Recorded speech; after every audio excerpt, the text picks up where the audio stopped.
Hello friends, welcome to educational insight.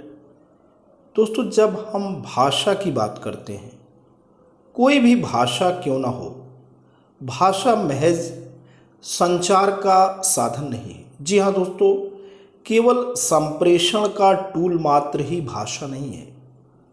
भाषा के कलेवर में संस्कृत के बेशुमार खजाने दोस्तों छिपे होते हैं। कोई भी भाषा है, उसकी एक तहजीब है, उसका अपना एक सलीका है और भाषा में समृद्ध ज्ञान युगों युगों से दोस्तों उसमें छिपा होता है, रचा होता है, बसा होता है। भाषा के माध्यम से हम अपनी भाव विचारों को एक व्यक्ति से दूसरे व्यक्ति तक तो पहुंचाते ही हैं, साथ ही भाषा अपने साथ जो संस्कृति, जो अपने साथ ज्ञान का खजाना दोस्तों भाषा में शामिल है। जब कोई भी बच्चा, जब कोई भी व्यक्ति ऐसी भाषा को सीखता है तो वो समृद्ध जो ज्ञान की परंपरा है उसका एक व्यक्ति से दूसरे व्यक्ति में हस्तांतरण होता है, ट्रांसमिशन होता है। तो महज किसी भाषा को सीखने वाले लोग ही ना हों, एक विशेष समुदाय के लोग अगर किसी भाषा को सीखने के लिए नहीं मिल रहे हैं तो महज इस आधार पे कि वहाँ मुसलमान आबादी कम हो गई है या मुसलमान परिवार के बच्चे इस भाषा को सीखने में रुचि नहीं ले रहे हैं, इस आधार पे किसी भी शिक्षक की नौकरी नहीं जा सकती है। ऐसा माननीय न्यायपालिका, माननीय हाईकोर्ट ने दोस्तों एक निर्देश जारी किया है कि एक पंथ निरपेक्ष राष्ट्र में भाषा किसी खास तबके या किसी खास वर्ग की मोहताज नहीं है। अगर उस तबके या इस वर्ग विशेष के लोग नहीं मिलते हैं तो जो भी बच्चे हैं, जिस भी धर्म के बच्चे हों, उन्हें इस भाषा का ज्ञान दिया जाए।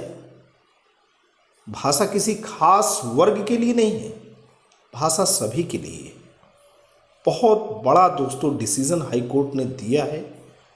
मामला एक शिक्षक से जुड़ा है, लेकिन इसका निर्णय बहुत ही व्यापक है। आते हैं दोस्तों, देखते हैं कि आखिर वाकया क्या है।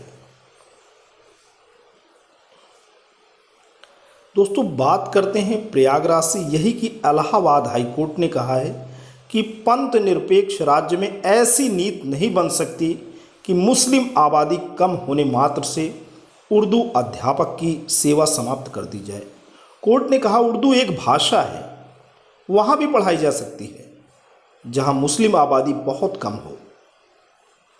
न्यायमूर्ति अश्वनी कुमार मिश्रा जी ने हनोवर की याचिका की सुनवाई करते हुए कहा कि प्रथम दृष्टया किसी खास भाषा को किसी क्षेत्र से जोड़कर नहीं देखा जा सकता। याची हनोवर उर्दू अध्यापक था, राजकीय सहायता प्राप्त कॉलेज में पढ़ाता था। मुस्लिम आबादी 20% से कम होने के कारण उसे हटा दिया गया। कोर्ट ने बेसिक शिक्षा विभाग के अपर सचिव को इस संबंध में जारी सरकारी नीति पेश करने का आदेश दिया है। आखिर कोर्ट ने दोस्तों ये कहा है कि सरकारी नीति क्या है, किसे कब किन दशाओं में हटाया जा सकता है।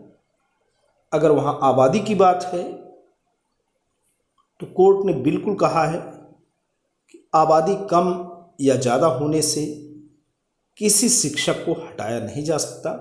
खैर, इस संबंध में कोर्ट ने जो सरकारी नीति है उसे पेश करने के लिए राज्य सरकार को कहा है।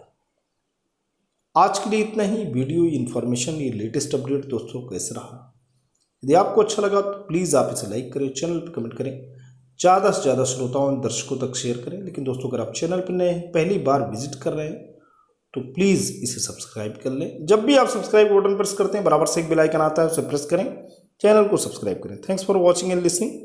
This is Ajay Prakash today signing off.